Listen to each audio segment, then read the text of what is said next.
Video జాగ్రత్తగా వినండి. ఒక కొత్త క్యాలిక్యులేషన్ అప్రోచ్ నేర్చుకుంటారు. క్వశ్చన్ జనరల్గా ఎలా సాల్వ్ చేస్తారు, రెండు ఈక్వేషన్స్ రాసి రెండు ఈక్వేషన్స్ని ఈక్వేట్ చేసి క్యాన్సిలేషన్ చేసి చేస్తారు. క్యాలిక్యులేషన్ ఇన్వాల్వ్ ఉంటుంది. క్యాలిక్యులేషన్స్ లేకుండా ఎలా సాల్వ్ చేయాలో చూద్దాం. 4 చైర్స్ 3 టేబుల్స్ వచ్చేసి 2100, 5 చైర్స్ 2 టేబుల్స్ వచ్చేసి 1750. అయితే వాడు క్వశ్చన్లో ఏమడుగుతున్నాడు, ఒక కుర్చీ ధర అడుగుతున్నాడు. జాగ్రత్తగా అబ్జర్వ్ చేయండి. అసలు క్వశ్చన్స్లో డిఫరెన్స్ ఏమొచ్చిందో చూద్దాం. 4 చైర్ల నుంచి 5 చైర్లు అంటే ఎంత, ఒక చైర్ పెరిగింది.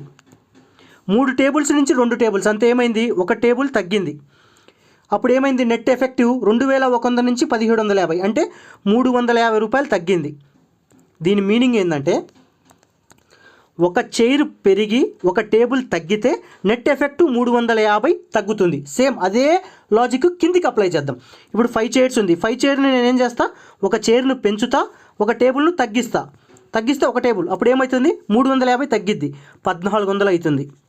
నెక్స్ట్ మళ్ళీ అదే పని చేస్తా, 6 చైర్స్ని మళ్ళీ పెంచుతా, ఒక చైర్ని పెంచుతా, ఒక టేబుల్ను తగ్గిస్తే ఇది 0 టేబుల్స్ అయింది. నెట్ ఎఫెక్టివ్ ఎంత, 1150.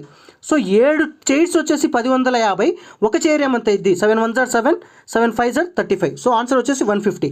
క్యాలిక్యులేషన్స్ స్కిప్ చేసి ఎలా స్మార్ట్గా సాల్వ్ చేయాలో చూడండి. జస్ట్ షిఫ్ట్ చేసుకుంటా వెళ్ళిపోయా.